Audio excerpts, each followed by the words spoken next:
तुमच्या मुलांना खूप चलाख किंवा हुशार बनवू नका. ही हुशारीच आयुष्याचं ओझं आहे. जर तुम्हाला एखाद्या व्यक्तीवर प्रेम करायचं असेल तर त्याला झोपताना पहा. झोपेत सर्वच थोडे निरागस आणि सुंदर होतात. जर तुम्हाला एखादी व्यक्ती आवडायला हवी असेल तर तिला तेव्हा पहा जेव्हा ती स्वतःच हरवलेली असते. मुलं म्हणूनच तर आवडतात कारण ती पूर्णपणे स्वतःतच मग्न असतात. मी कोण आहे, माझी मम्मी कोण, माझे डॅडी कोण, मला काहीच माहीत नाही.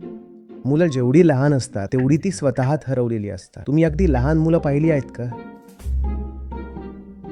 ती जगाकडे सुद्धा अशाच नजरेने पाहतात.